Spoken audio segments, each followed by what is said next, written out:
and welcome to the BKS podcast, episode 16, with your host, Peter Lant, who should be seated right here.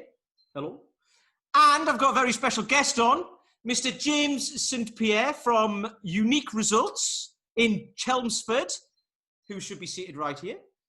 Hello. Hello, geezer. So, James, I first met you it was May 2015, I remember it, because it was the SFG2 at Unique Results in Chelmsford. Dan John was running it, and it was brilliant. And I just remember your place. You've got like 3 units, haven't you, on that trading estate, and it's amazing. If I had a place, like, that is exactly what I'd want it to be like. So, yeah, so that's when I first met you. And then over the years, we've seen each other at a lot of certs and events and all that sort of stuff, haven't we? And kept in touch online, which is brilliant. Yeah, we do. We tend to bump into each other, I don't know, at least once or twice a year, don't we, at various things or courses or seminars or summits or something. So, no, it's been good. I remember that weekend well as well. It was fantastic. Yeah, having Dan there and I think Phil was there. Phil McDougall might have been assistant, I think, and Claire and Roger, and it was a great weekend. There was a guy, was it Matt, who came over from Australia, especially? Oh yeah, I'm still friends with him. Yeah, what was his name? It was Matt, wasn't it? What's it? He came over from Melbourne especially to do the cert, didn't he? Yeah, he flew over to England from Australia. He just did to meet Dan John. A 2 or 3 day course, and then flew back the next day, didn't he? Yeah, that was hilarious. Anyway, this is the lengths people go to do these things, don't they? So it's lucky we've got you just up the road. So yeah. So anyway, let's get started. So just tell people a little bit about your background, where you started, and Yeah, well, I've been in the kind of the fitness industry for about 22 years now. I'm 42 this year, and I started when I was about 20. And I've had Unique Results, the business, for the last 13 years.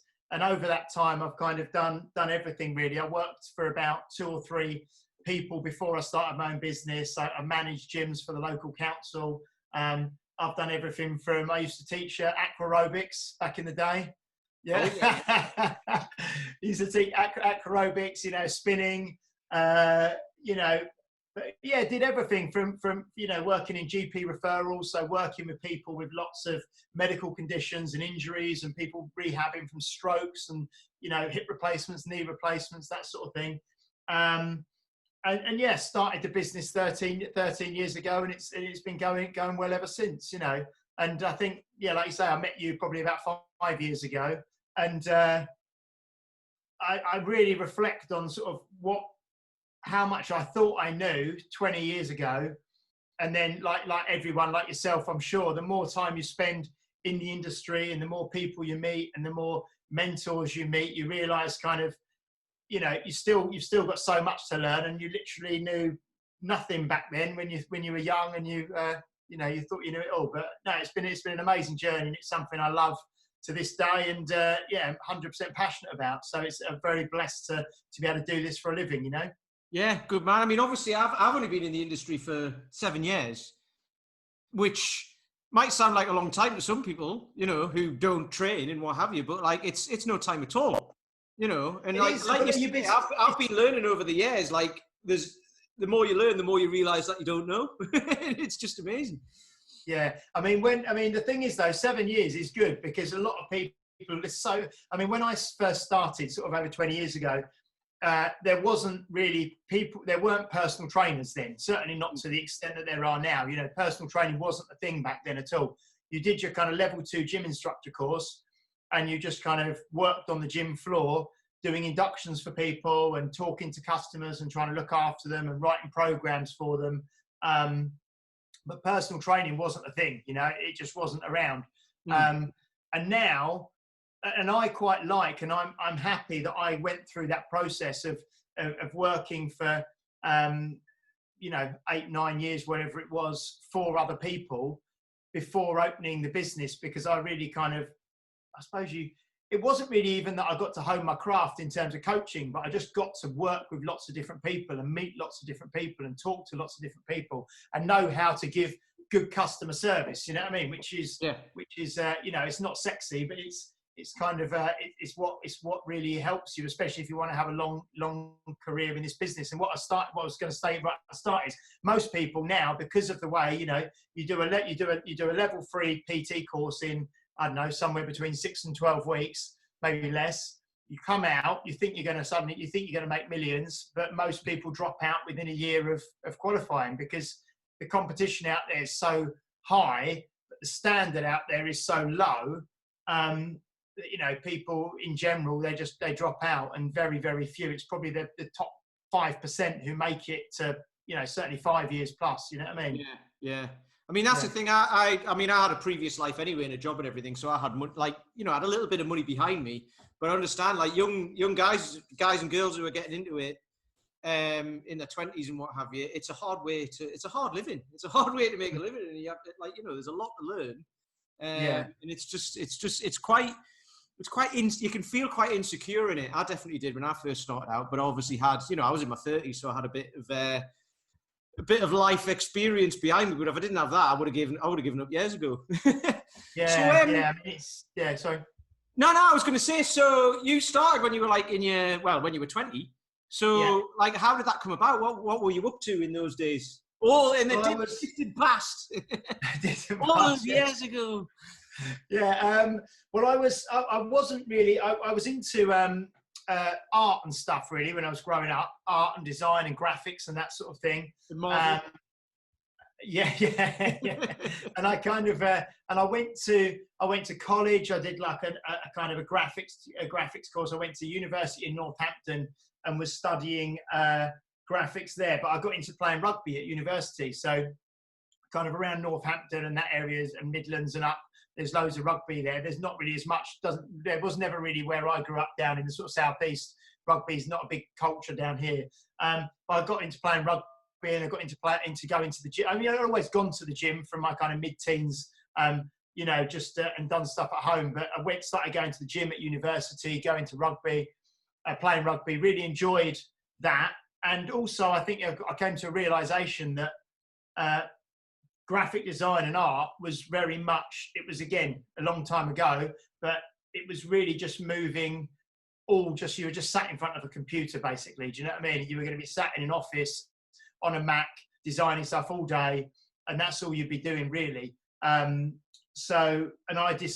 then I didn't want to be sat in an office, for the rest of my life on a computer. So while I was in my third year at uni, I signed up for this level 2 gym instructor course, did that, passed that, and before I finished my degree, I finished it, but I'd had a job lined up, just a small local leisure centre to where I came from, and just started working in there full time as a fitness instructor, and I think I was on about, obviously going back in inflation and all that, but it was about £8,000 or £9,000 a year, it was my sort of salary for full time, but it was doing something that I loved, and it really helped, it got me.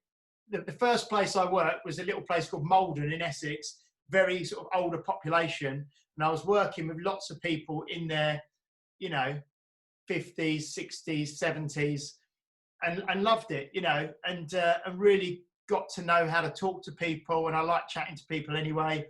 That was my start, so that's where I kind of went in as soon as I finished at university, started working full time there. Excellent.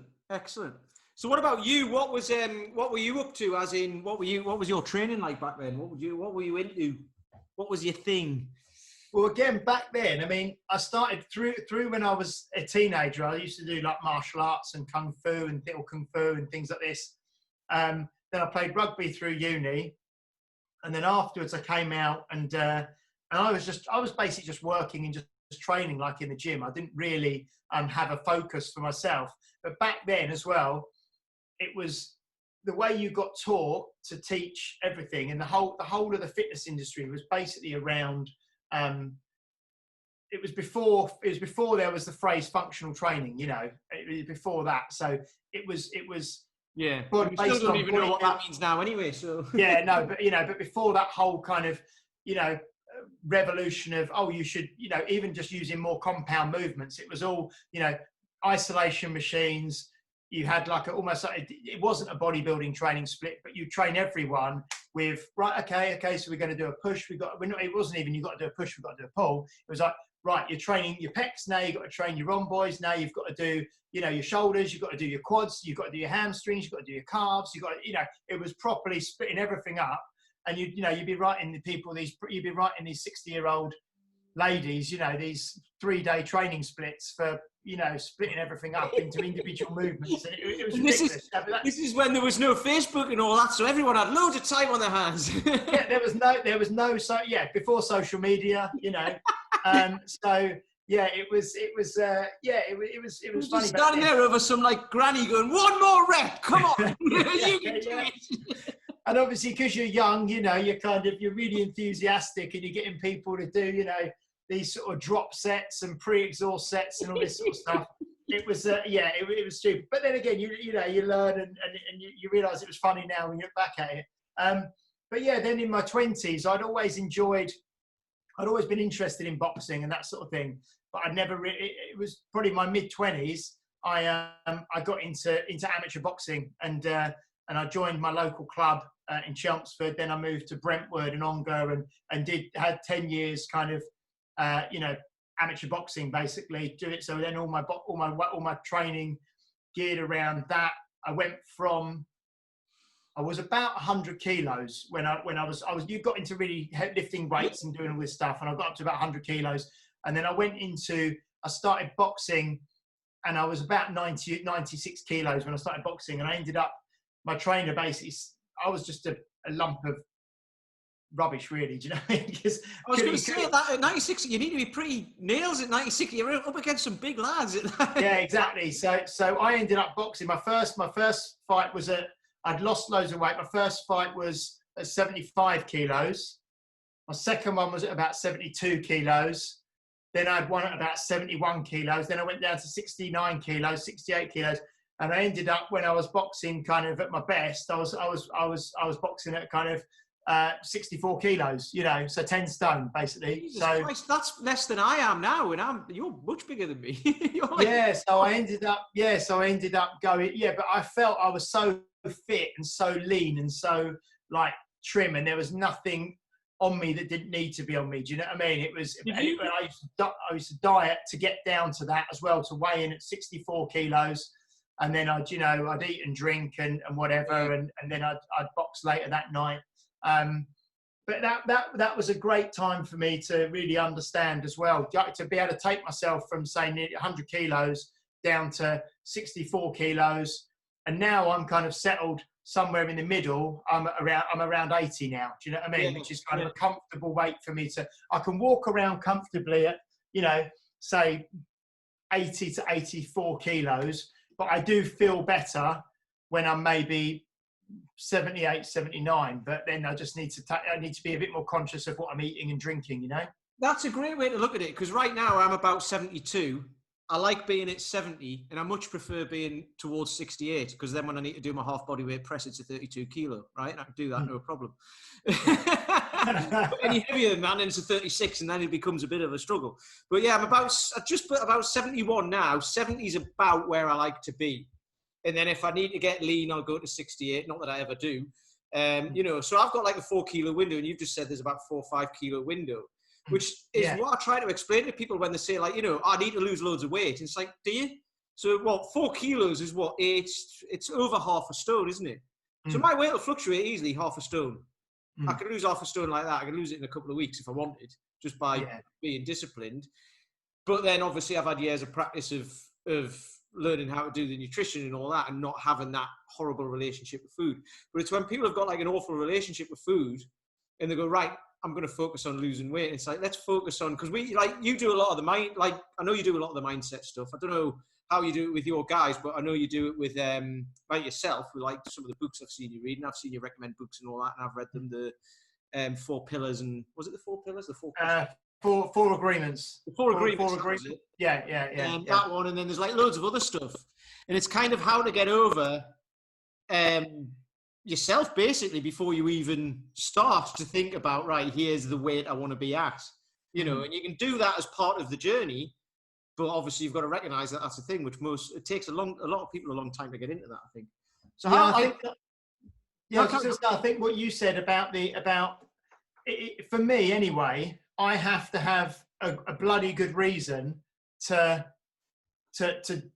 diet and to try and lose weight. You know what I mean? So, like you said, if you were training for a certification and you knew that you had to be, say, a certain weight to press a certain weight, and you knew that you could do that, then you can restrict your calories for a couple of weeks and you can get there no problem. You can do that. You can manipulate a few things and get there. And for me, for boxing, it was like, well, we've got you this fight, and you have to weigh in at this, and you stand on the scales. You have to be that at that time, and then you can eat and drink what you want afterwards. And I can easily, in 2 or 3 weeks, I know what I can do over that time just by being more sensible. And then the last week being a little bit more extreme, if you like, but get there, and then I'm there. So, but for most people, and again, this is this thing I don't, like, it's a bit of a cliche now. This, find your why or whatever. But that was a very definite. You know what I mean? But that's a very definite, boom, you have to do it, or you doing the certification. I think what people find it hard, and I do as well, just if you're living an everyday life and you're, just a kind of fairly normal guy like me, and you're sitting at 80, 82, 83 kilos, and you think, well, I know I'd feel a bit better at 78, 79, but that's not really enough of a why for me to start saying, no, I'm not going to have that beer. No, I'm not going to go out there. No, I'm not going to do this. So you kind of find an area, like you say, a range that you're comfortable in. And if you really wanted to, for anything, you could do that. But you kind of, you can keep yourself within a channel of 2 or 3 kilos. And you kind of know that you're not ripped to shreds, but you're comfortable. You know what I mean? Well, it gives off. I got told once. I'll start with this quickly. I got told once on Instagram by somebody to stop posting pictures of beer and my dog. Right now, I know you've got like pictures of your kids all over the shop because you love your kids and all of that sort of stuff. I haven't got any kids, but I've got the dog, and I love my dog. So I'm like, why? Why would I want to do that? And it's kind of like, it was almost as if saying like, look, you're not being very professional because you're in the fitness industry. It's like, yeah, but I'm a real person. You know what I mean? If people see what you've just been talking about, the cutting weight and this and that, and it's like, right, is that what I've got to do? Because how long is that sustainable for, right? You said you do it for a few weeks, get down to weight, and then you can eat and drink what you like after that, which is what most people do. They'll go on a diet, do a training program, cut themselves down, and then eat and drink what they like afterwards. And it's like, yeah, but the problem is you haven't actually resolved anything. You haven't resolved anything in there for a start. So, it's kind of that's when I see it, like you say, just a normal guy. Here's what it is. So it's not giving away, like, it's not saying here's the sexy side of it and everything. It's like, look, get to where you want to be roughly, and then just be happy with that. And if you can get happy with that, that's fine. And then if you ever do need, for any reason, to drop a few pounds or whatever, you know how to be able to access that, and you can do it for a week or a month, like one of those diets. Like any one of those diets that work, that aren't sustainable, but you can use one of those, like I do intermittent fasting and all that, but I don't really talk about it very much because it's not for everybody. And it works for me. It works perfectly, so yeah. I find intermittent fasting as well fits well with me because I've never been someone who likes to who will weigh my food out and will plan what I'm going to eat for the next 7 days and will batch cook and all this sort of stuff. It's just not how I choose to live my life. So for me to know that I tend to eat, certainly since the lockdown, I've been eating lunch with my wife and kids at about midday. So I don't eat anything before that. I have my lunch at midday, and then I won't tend to, because then I'm working and we put the kids to bed about 7, and I don't have an evening meal. But if I fancy just a little snack or something, I will, but very often I won't. And so I'm effectively, eating one decent big meal a day.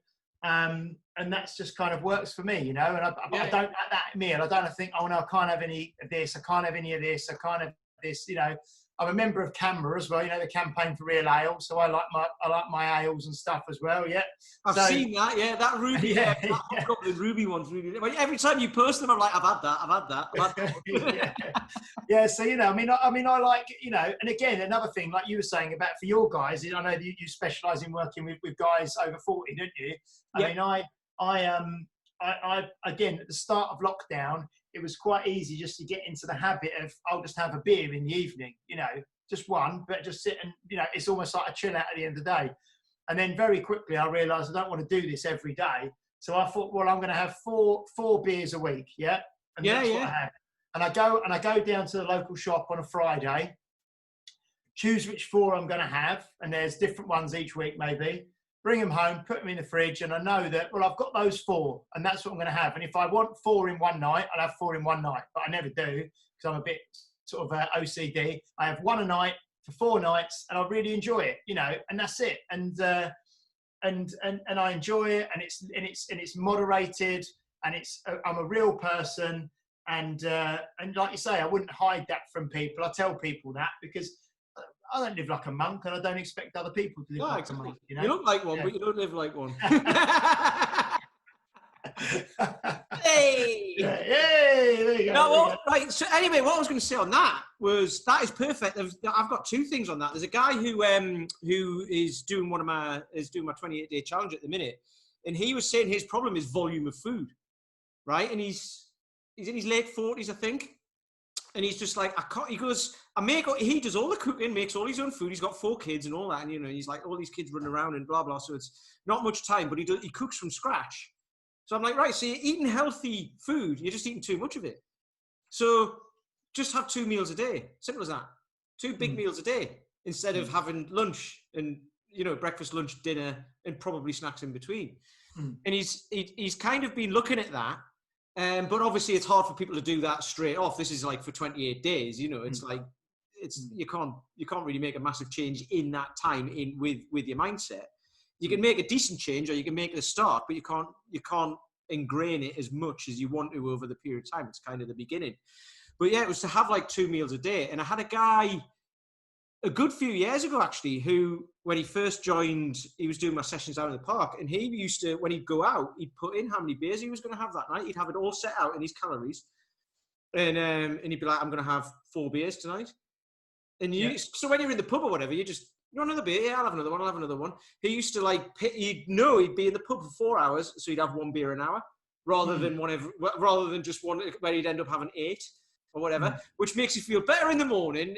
It helps with your calories, all of that. And it's like, this is because you use the same tracker as me, right? Or not tracker, the same, it's not a tracker, it's a planner, food planner.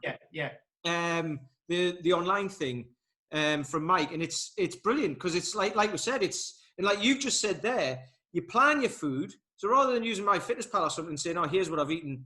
Oh, bugger, that's too much. You go, here's what I'm going to have. And I know exactly that if I have that, and probably give yourself a little leeway as well. So knock a couple of 100 calories off and go, there's what I'm going to eat.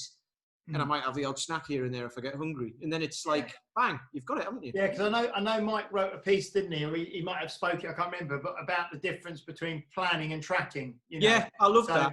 Yeah. So planning is it's the same with training, isn't it? If you went into a training session and you had no idea what you were going to do until you walked through the door, and then you just thought, well, I'm going to pick a little bit of this, do a little bit of this, a little bit of that, a little bit of this, you know, which is, to be honest, what most people do when they go to a gym or when they train. Yeah. You know, if you've got no preconceived thought or idea or plan of what you're going to do, effectively as well, what you'll end up doing is you'll just do the stuff you like and that you're good at, you know. Yeah. And you won't do any of the stuff that you don't like or you're not good at. And in the same way with food, if you don't plan it, or at least have an idea of what you're going to eat, and I know I said I don't like to plan, but you know, another thing about planning is shopping and buying and the easiest thing is not having all the rubbish in the house, is it? That you know you're going to want to eat, so you just don't buy it in the first place. So that's part of planning as well.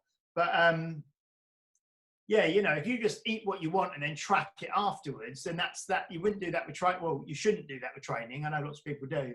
But that's not like with training. You're not going to get very good results if that's how you do it, you know? I think what you just said there is perfect as well, though, because you said I plan it, but I know I said I don't like planning stuff.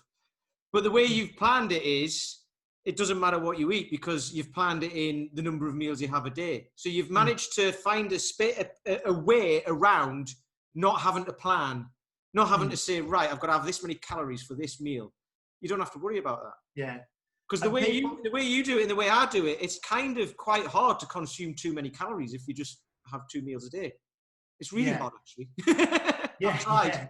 And I get too full. Because my wife Steph, she does the cooking, and she'll cook like nice, like home cooked food for the kids, and I'll eat that. And obviously, we all just eat the same food, so I know it's not going to be rubbish. It's going to be nice food. So yeah, and it's my time, the window that I eat it in once a week, like on a Saturday. Since lockdown, we didn't used to do it, but obviously since lockdown, everything's shut. You don't really spend your money on much stuff at the moment unless you keep buying circus dumbbells and things like that. That was your fault, that was. You owe me 130 quid, you do. But because a lot of people, you're not going out for nights out, for meals, for doing stuff. So on a Saturday night, we'll get a takeaway. I just do one night a week on a Saturday.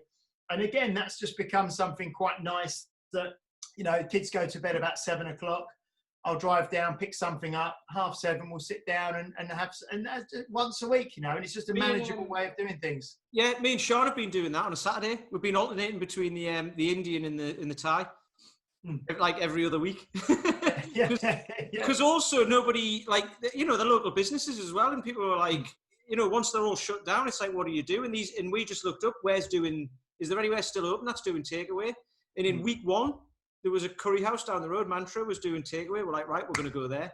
And then we realised that the Yum Yum Thai just around the corner was doing that as well. So we're like, right, we'll alternate between those two because we can walk there to pick it up and come back. And it was dead easy, and it keeps local businesses going as well. So that, and also, if you're going to do that on a Saturday night, I don't like the phrase, these thing about having a cheat meal or whatever, because but if you're going to have something like that on a Saturday night, it's not sort of like a conscious decision, but it does help keep you. I wouldn't suddenly go out on a Wednesday night and get a takeaway. Do you know what I mean? Or a Tuesday night. And I don't feel like I need to, be going out and snacking and treating myself all week or whatever, because I know I've got that. That's something I enjoy, and it's nice, and it's in moderation. It's like those 4 beers. It's become a part of my structure while we've been locked down.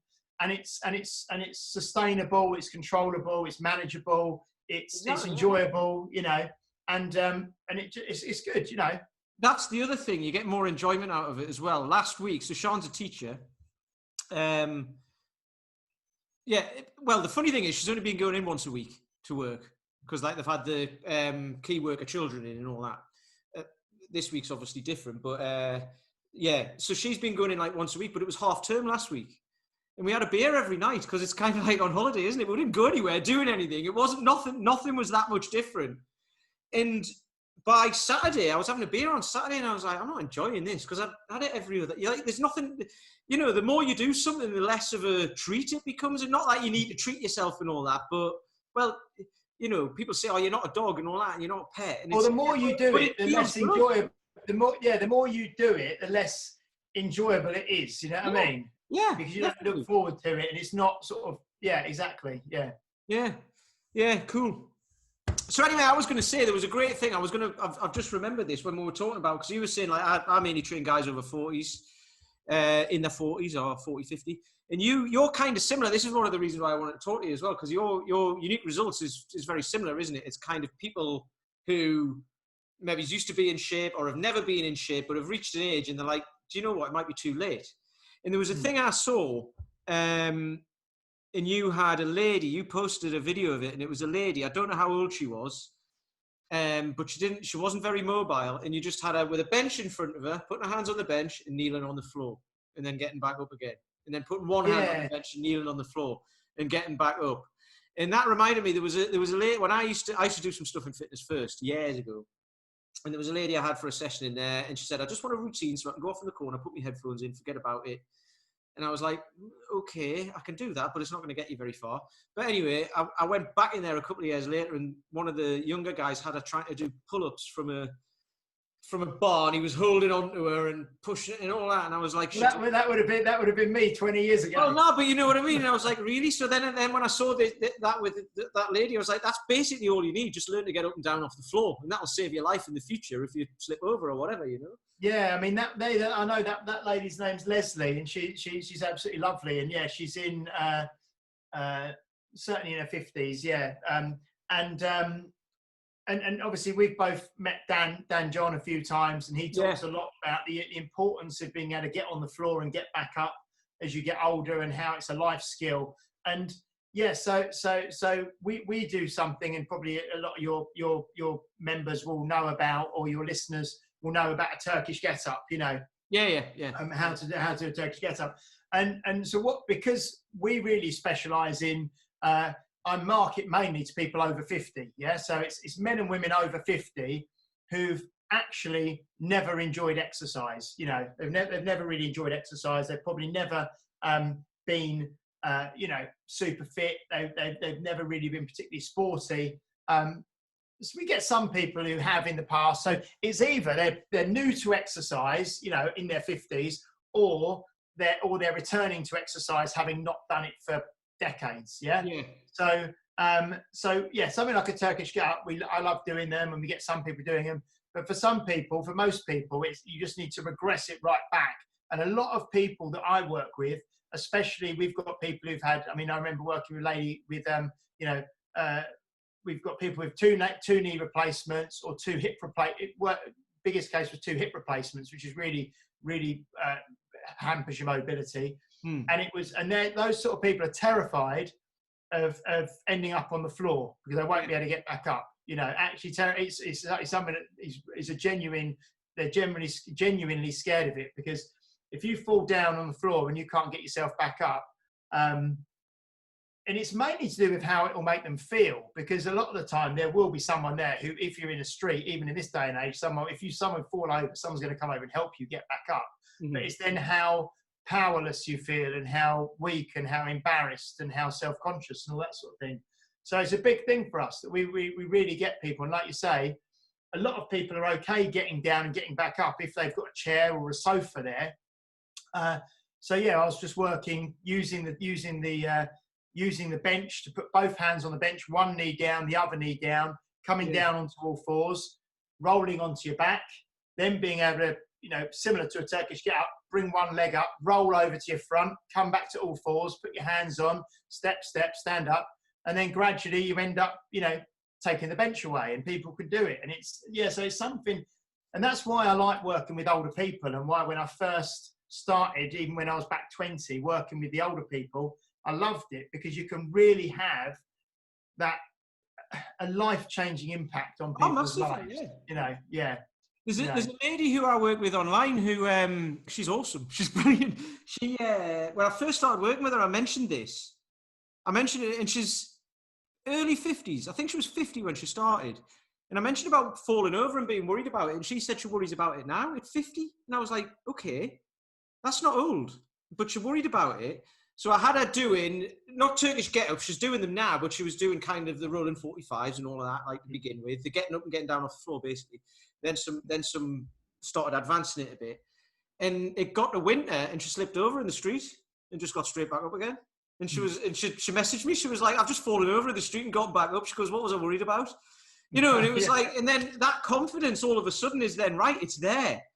You know, and people, so like I say, the guys in their 40s who are trained might not be thinking about that, but in 10 years' time, it might become a thing in your 50s. And it's like, I find that fascinating, because people don't really think about it until it's too late, which it never is too late, but until there's nothing, until you have to do something about it rather than getting ahead of it. I mean, that's just sort of, you know, that's psychology and, you know, mindset and people in general, mainly, isn't it? You know, we take for granted what we have until we don't have it, and then you kind of realise. And the main thing in our industry and the way we do things is obviously health, isn't it? You know, most people don't pay any attention to what they do exercise wise or what they put into their body until you know, they develop cancer, or they have a heart attack, or they have a stroke, or something like that. And then at that stage, it's so much more of a challenge if you've never looked after yourself before to then start doing it. But it's a difficult one, you know, because you really you cannot want you cannot want people to change, and if they don't want to change themselves, you know, so you can only really help the people who are ready, you know. That's a good one. That's a good one, because I get this. How do you feel about this, right? So marketing wise, when you're talking to people, because obviously you're trying to sell something, right? But you're trying to sell sell health to people. But how do you feel about it when you're basically saying you should be doing this? Because like it's hard to say to someone you should be doing this, because they're like, well, who are you to tell me that? Do you know what I mean? Because I should be doing whatever I want to do. So screw you, right? And you've seen that. I've had a few of those, right? But like that's another thing that stops trainers, I think, and stops people in general, is like, I'm trying to help people, but if you get enough backlash from it, you go, right, I'll just stop, right? And if everybody did that, you know, it's really hard, because everybody needs help with something, you know. So everybody, I know you get help like from Chet with your business, and I had help from like Paul Moore with mine and all that sort of stuff. I haven't got anyone help me out at the minute actually, but I need to sort that out. But you know what I mean? You get help from all like the different places that you actually need it. So that, but actually admitting that is the hardest part, like you've just said. If your mind's not there, you're like, nah, I don't need help. I'll just crack on the way I'm doing until such times as I do. Yeah. So how do you feel about that? How do you like do your marketing around that without coming across as the sleazy marketer? Yeah, well, I think the thing is that the worst thing you can tell anyone, or the worst thing you can do to anyone, is give them unsolicited advice or unrequested advice, because there are so many people in this world, and you can only help so many. Yeah, and you have to help the people who know they need help and come to you for help. And I would never ever think of telling anyone in my personal life or my professional life how they should live their life. You know what I mean? Yeah. It's just not something I would ever do. And there's nothing more obnoxious to me than someone preaching to someone who doesn't want to be preached to, whether it's, you know, telling them about religion or how to look after their money or how to raise their kids or how to exercise or how to eat, you know, leave them alone. Yeah. It's my main thing. And then, so all I do is you try, and I think we probably do a similar thing. You just try to, for myself, humility is a big part of what I do, and empathy. And if someone walks through the door and we've had a number of people we've worked with who are 30 plus stone, and in a bad way physically, what they need more than anything to begin with is someone to listen to them, someone to care, and someone to encourage. Very, very small steps to begin with, you know. Yeah. And this is the thing, I can't stand anyone who stands up, you know, with, you know, a trainer in their mid-20s with a six-pack who lives at home with their mum, telling an adult how to live and how to drink and to take this many protein drinks every day and to train 7 days a week. It's just, it doesn't work, you know. Yeah. It might do for them, you know. I was going to say, some people can respond to that, but the vast majority of people who you're talking about in that situation probably wouldn't. Yeah, no, they'll shy away from it. It's same as anyone, you know. The one thing I was taught very early on in the gym, you never walk up to someone, and people still do this, I'm sure today. You see someone in a gym doing something wrong, yeah, and a trainer will walk up to them and say, "Oh, you're doing that wrong, mate. Can I show you how?" You know, unless they're going to hurt themselves, then you go, stop for a second. You know, can I stop you? You know, if you see it, they're going to totally put their back out or really hurt themselves. Stop for a second. Oh, right, okay. And then, but I'd always sort of say to someone, even back then, going back 20 years, I can see what you're doing, and it's excellent. But there might just be a couple of little things I can do that will make what you're doing slightly more effective, or slightly better for you, or slightly more, But that whole, you're doing that wrong, mate. You want to do this, And I do see that a lot still, and if you tell someone, like that, so really it's about genuinely caring. That is the main thing. Well, I mean that happens. I mean, you see that a lot. You shouldn't be doing that exercise because of this. You should be doing this one instead. You shouldn't do that because of this, and blah, blah, and all that. And it's like, you can say that about pretty much any exercise, right? This one would be better. And it's like, it might be, but, you can't do them all, right? Yeah. So you see that as well. Just do this one thing and do it every day. And then there's another thing, do that every day as well. And then do that every day. If you were doing all these things every day, you just bloody hell, there's not enough hours, is there? But there you go. There you go. No, it's context, isn't it? It's everything, and it's and this was where going back, that I'm so glad that I am where I am now in terms of coaching and training, and just looking at people as people, and looking at movements rather than isolation exercises and muscle groups and all that sort of thing, and just helping people move better, feel better, enjoy life more energy. That's kind of where I'm at now. That's it really. Do you know what? We've been on the go for about 40 minutes. It doesn't feel like it, but we have. So I think that's a good place to leave it. It's a good message, that. Just what are you training for? Are you training to get ripped and to be some sort of Adonis or whatever, or are you, do you just want to be more healthy? Do you just want life to be easier? Do you want to be able to move more? Because I think about it, like when I go walking up hills and all of that, and I'm thinking, like, there's people missing out on this. You get the lovely views at the top and all that. There's people missing out on this because they can't do it, and they want to be able to do it. Something as simple as that. Like you say, small steps to start off with is perfect. Cool. Yeah. So, where can people find you? Not that you're really online. Well, you are at the minute because of the lockdown. But where can people find you on Instagram and Facebook and what have you? Yeah, so Instagram. So James St Pierre is me as an individual. So we spoke earlier about kind of like beers and barbecues and kids and stuff. So I've got my James St Pierre Instagram, which I've started to, because I know that not everyone wants to see pictures of my kids and me drinking beers and stuff. So that's my personal one, which I do still put some fitness stuff on as well. But I've got unique, I think it's unique_results. So at unique results, with where I post all the kind of training sort of stuff. And the website, www.uniqueresults.co.uk, and find me on Facebook, James St Pierre or Unique Results. Even if people aren't in Chelmsford, they should check it out because it's just an awesome place. I love it. And like we were talking about this beforehand, I was supposed to be there this weekend for the bloody bodyweight thing, wasn't I? But we can't do that. So next March now, isn't it? March, yeah. So I've got another 8 months or 10 months to do my pistol squat. That's all right. What about your push-up? How's that coming? I haven't touched it since the lockdown. I'll be honest. I've been getting right back into the kettlebells actually, because I've literally just got a few bells here.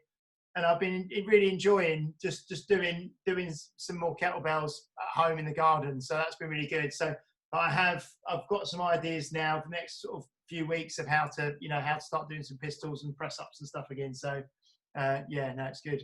We'll love it. We'll love it. Well, thanks for your time.